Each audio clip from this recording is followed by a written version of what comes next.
Hey everybody, it's Mr. Oaks. So in this video we're going to talk about comparing functions. Now when we compare functions, there's a few things we're going to look at.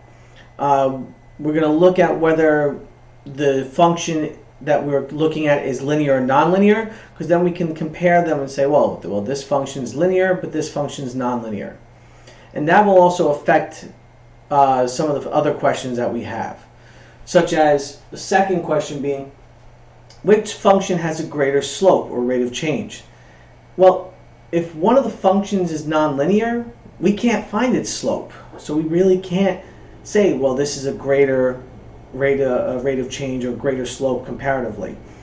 What we can say, though, is, well, this one function, which is linear, has a constant rate of change, and this function here, which doesn't have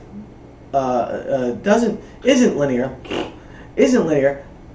doesn't have a constant rate of change. So we can just talk about the slope in that way.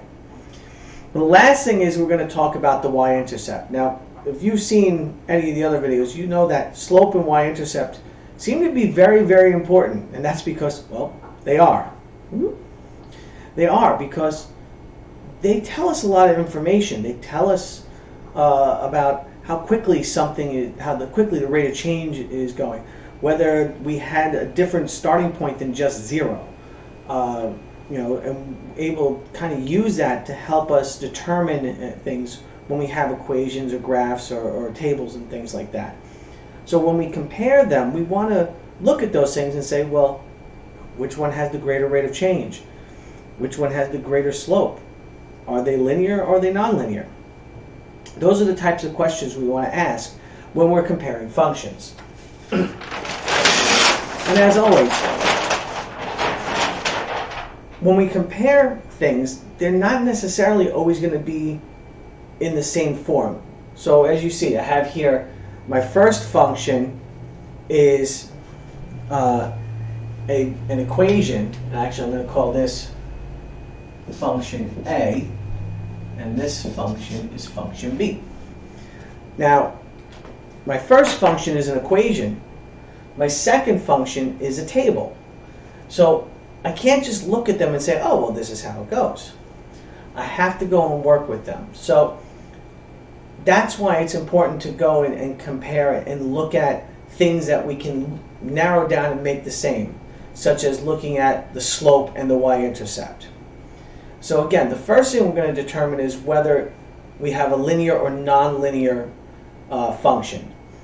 And looking here, y equals 5x minus 2. Well, if I remember from our last video about linear versus nonlinear, well, this is linear because it's in the form y equals mx plus b. As a matter of fact, I can write that underneath it right now. Y equals mx plus b. And that's going to help me figure out the slope and the y-intercept. So first thing I'm going to write is this is a linear function. Linear function. And m equals b equals. So I look, I have my, almost dropped the cap. I have my equation, I have it lined up with my general form equation, and so I look and I'm going to go, okay, well, m is my slope, so in this my slope is 5. Simple enough.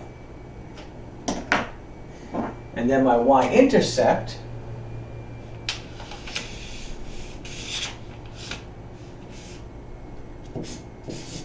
is -2. So that was the easy one. No problem there. Here, the table, it's not necessarily going to be as obvious.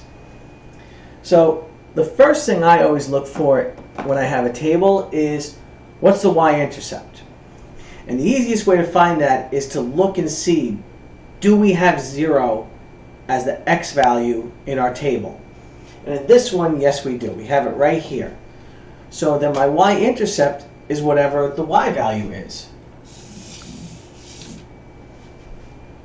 negative 3. So I'm going to say b equals negative 3. And now, in trying to find the slope, I'm also going to be figuring out whether it's linear or nonlinear. So I'll start off on the left-hand side seeing how does it go? What is the change in x for each time? So we have, that's a 1, 0 to 1, 1 to 2 is 1, 2 to 3 is 1, 3 to 4 is 1. So it's nice and consistent. So as long as all the numbers for my change in y are the same, this is linear. If any of them are different than the others, then it's going to wind up being nonlinear. Well, let's see. Going from negative 3 to negative 1, that's an increase of 2. Negative 1 to 1, still an increase of 2. 1 to 3, increase of 2. 3 to 5, increase of 2. So for my slope, change in y over change in x is 2. This is also a linear function.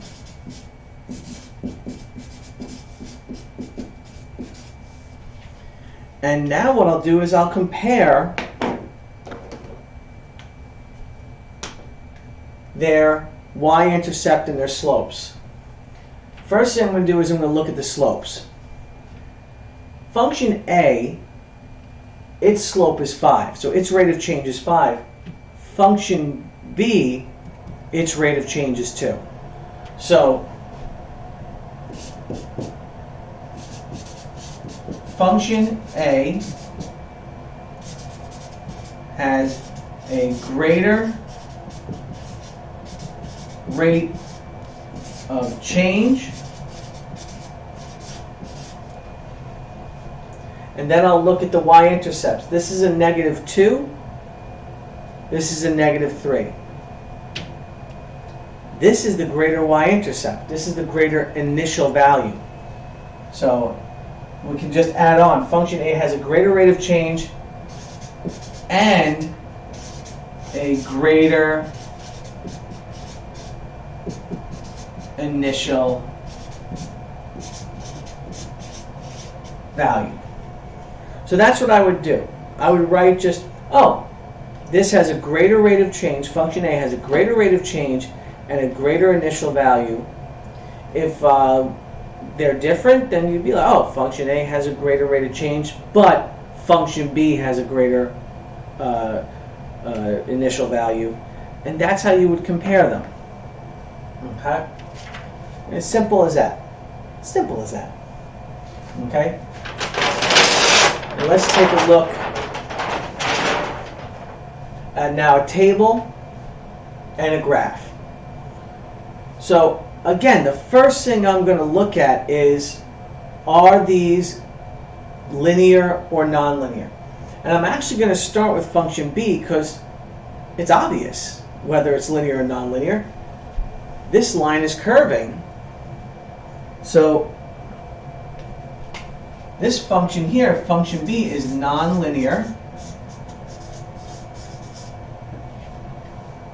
And therefore, I can't find the slope. There's not a consistent slope here. But I can look and say, well, the y-intercept is right there at 1, 2, 3. Y-intercept of 3. Okay? So I can still compare the y-intercepts and see which one has a greater initial value. So now function A, I'm going to look at, and again, I'm going to look for a y-intercept. I don't see it. Because I don't see it, I'm going to actually start by doing the slope. Okay? So let's see if it has a slope. So change in x. Again, 1, 1, 1. So that's nice. Change in y. 4, 4, 4. So it has a constant slope, okay, constant rate of change, all right, of 4. If I go backwards, and I'll use blue for that. If I go backwards and I subtract 1, that'll bring me to 0. So over here I have to also subtract 4. Since I was increasing by 4, now I have to go in reverse and subtract 4. And 3 minus 4, notice the order, 3 minus 4. I'm not switching that around. That's a negative 1. So our y-intercept is negative 1. So this is a linear function with a slope of 4 and a y-intercept of negative 1. So now when I compare these, pretty much all I can say is function A is linear, function B is nonlinear. So therefore function A has a constant rate of change, function B does not have a constant rate of change. What I can say though is that function B has a greater initial value, because this initial value, this y-intercept was 3, whereas this y-intercept was a negative 1. Okay? So that's how we would compare them. We compare, are they linear, are they nonlinear? Function A is linear, function B is nonlinear. Does one of them have a greater slope? Well, not in this case, but we can say that function A has a constant rate of change and function B does not.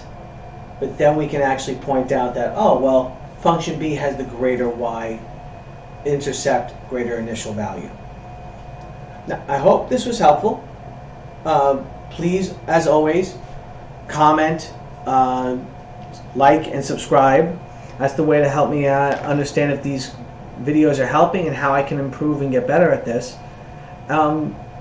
As always, please always try your best. Math is everywhere. There's no reason to be afraid of it.